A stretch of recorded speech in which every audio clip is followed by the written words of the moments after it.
সবার আগে খবর পেতে চোখ রাখুন লোকালয় বার্তা, সত্যের সাথে ন্যায়ের পথে। আসসালামু আলাইকুম। কুড়িগ্রামে ধরলা সেতুর পর্বের প্রান্তে মর্মান্তিক সড়ক দুর্ঘটনায় একজনের মৃত্যু। রামগড় ব্যুরো প্রধান মোহাম্মদ ইউসুফ খানের পাঠানো তথ্য ও চিত্রে থাকছে বিস্তারিত।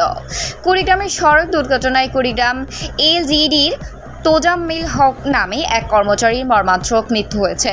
এ সময় আহত হয়েছেন অটোরিকশা চালক সহ আরও 2 জন। নিহতর বাড়ি বগুড়া জেলার শিবগঞ্জে। প্রত্যক্ষদর্শীরা জানায় 22 নভেম্বর বৃহস্পতিবার রাত 7:30টার দিকে কুড়িগ্রাম নাগেশ্বরী সড়কে এক মর্মান্তিক দুর্ঘটনা ঘটে। কুড়িগ্রাম থেকে নাগেশ্বরীগামী এক দূরপাল্লার বাস ধরলা সেতুর পূর্ব প্রান্তে একটি ব্যাটারি চালিত অটোরিকশাকে ধাক্কা দেয়। এতে তোজাম্মিল হক রাস্তায় ছিটকে পড়ে বাসের চাকায় পিষ্ট হয়ে ঘটনাস্থলে মৃত্যুবরণ করেন।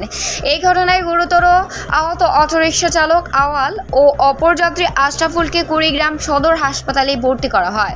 পরে তাদের অবস্থা অবনতি হলে রংপুর মেডিকেল কলেজ হাসপাতালে নেওয়া হয়। কুড়িগ্রাম সদর থানার অফিসার ইনচার্জ মোহাম্মদ মাহফুজার রহমান জানান, নিহতের মরদেহ রাত 9টায় ঘটনাস্থল থেকে উদ্ধার করে পরিবারের কাছে